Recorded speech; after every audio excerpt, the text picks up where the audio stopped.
টয়লেটে যেতে পারি না, বৃষ্টি পড়লে টিন দিয়ে এখনো পানি পড়ে, বই খাতা ভিজে যায়।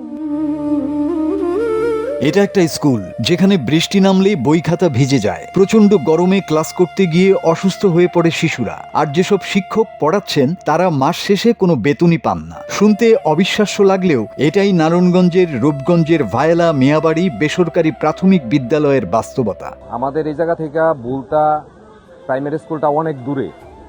ওই স্কুলে শিক্ষকতা করতো আমার আম্মা।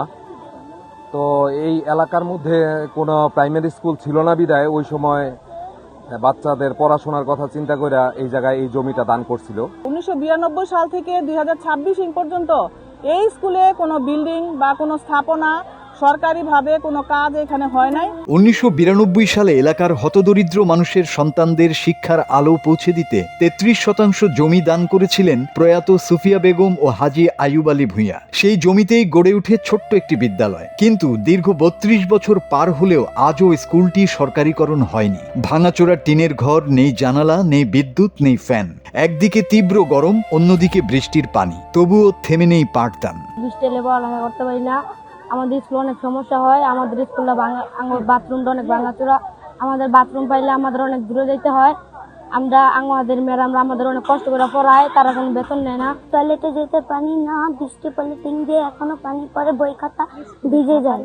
সরকারের কাছে যে আমাদের স্কুল ঠিক করে দেওয়া হোক এবং সবাই যাতে ভালোভাবে পড়াশোনা করতে পারে। আমাদের ফ্যান নাই, বাথরুম নাই, বাথরুম ভাঙাচোরা, এই জন্য আমাদের বাসায় গিয়ে টয়লেট করতে হয়। একটি পুকুর আছে, এই পুকুরে যারা সাঁতার পারে না তারা পড়ে যায়, বিশেষ দুর্ঘটনা ঘটতে পারে। সবচেয়ে অবাক করা বিষয় হলো, যারা আজ এই স্কুলে শিক্ষকতা করছেন তারাই একসময়ে এই স্কুলের শিক্ষার্থী ছিলেন। নিজেদের শৈশবের সেই মায়া আর এলাকার হতদরিদ্র শিশুদের ভবিষ্যতের কথা ভেবে বছরের পর বছর ধরে বিনা বেতনে পড়িয়ে যাচ্ছেন তারা। এবং আশ্চর্যের বিষয়, 4 শতাধিক শিক্ষার্থীর বিপরীতে এখানে শিক্ষক রয়েছেন মাত্র 4 জন। প্রায় 400 স্টুডেন্ট আছে, অধিকাংশই গরিব। বিভিন্ন এলাকা থেকে এসে পড়ে।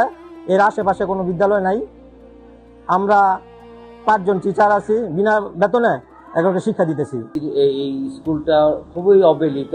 আমি যতটুকু ইউনিয়ন পরিষদ থেকে পারতেছি, প্রতিটা বিদ্যালয়ে যেমন স্কুল বেঞ্চ চেয়ার টেবিল এগুলো দেওয়ার, ব্ল্যাকবোর্ড, তো বিভিন্ন জিনিস দেওয়ার চেষ্টা করে এই পর্যন্ত নিয়ে আসতেছি। শুধু তাই নয়, সরকারি স্কুলের শিক্ষার্থীরা যেখানে মিড ডে মিল, বই, বিদ্যুৎ সহ নানা সুযোগ সুবিধা পাচ্ছে, সেখানে এই শিশুদের অনেকেই ঠিকমতো বসার পরিবেশটুকুও পায় না। নেই পর্যাপ্ত টয়লেট, নেই নিরাপত্তা বাউন্ডারি। পাশের পুকুরে পড়ে দুর্ঘটনার শঙ্কা নিয়ে প্রতিদিন ক্লাস করছে কোমলমতি শিশুরা। সন্তানের শিক্ষার জন্য অভিভাবকদের শেষ ভরসা এই স্কুল। হেরায় ভালো মতো বসে পড়ালেখা করতে পারে না।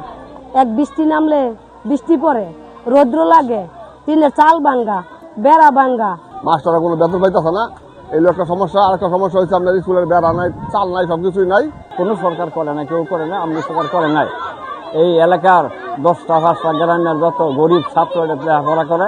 তো এইবারকার বিএনপি সরকার আসার পরে মোস্তাফিজ ভূঁইয়া দীপু ভাই এমপি হওয়ার পরে আমি 6 নং ওয়ার্ড সভাপতি, আমাকে বলছি, আনোয়ার ভাই এদিকে দেখেন, এলাকায় স্কুল কোনো কিছু হইলে তাদের সাথে একটু সহযোগিতা করেন।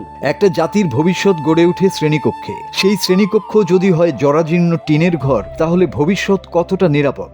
হয়তো এই স্কুলের শিশুরাও একদিন ডাক্তার, শিক্ষক কিংবা দেশের বড় কোনো কর্মকর্তা হতে পারে, কিন্তু তার আগে দরকার ন্যূনতম মানবিক পরিবেশ আর রাষ্ট্রের একটু সহানুভূতি। সরকারিভাবে যদি কোনো বরাদ্দ আসে, আমরা অচিরেই সেখানে বরাদ্দ দেবো। একই সাথে স্থায়ী সমাধানের জন্য স্কুলটি সরকারি করা প্রয়োজন।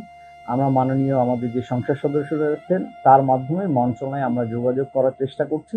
ইনশাল্লাহ আমরা আশা করছি যে অচিরেই এই স্কুলটি সরকারি স্কুল হিসেবে রূপান্তরিত হবে। স্থানীয় জনপ্রতিনিধি ও প্রশাসনের পক্ষ থেকেও স্কুলটি সরকারিকরণের আশ্বাস দেওয়া হয়েছে। আপনারা দেখেছেন কয়েকদিন আগেই যে আমাদের মন্ত্রী মহোদয়কে নিয়ে এসেছি, উনিও প্রতিশ্রুতি দিয়ে গেছে যে রূপগঞ্জে যেই প্রাইমারি স্কুলগুলি আছে এটার একটু উন্নত মানের নিয়ে যাবে। ওনার সাথে আমি কথা বলেছি এই বিয়েবাড়ি এই স্কুলটার সম্বন্ধে। আমরা চেষ্টা করছি যে দলীয় ওয়েতে এই স্কুলটাকে যত তাড়াতাড়ি সম্ভব যে এটা সরকারিকরণ করে যাতে ওইখানকার বাচ্চারা যাতে আরো শিক্ষিত হতে পারে, ওই দিকে আমরা চেষ্টা করি। আর কত বছর অপেক্ষা করতে হবে এই শিশুদের? ভায়লা মিয়াবাড়ি স্কুলের শিশুরা বিলাসিতা চায় না, তারা শুধু চায় একটা নিরাপদ ক্লাসরুম, একটা ফ্যান আর পড়াশোনা চালিয়ে যাওয়ার সুযোগ। Desk report, Bangla TV.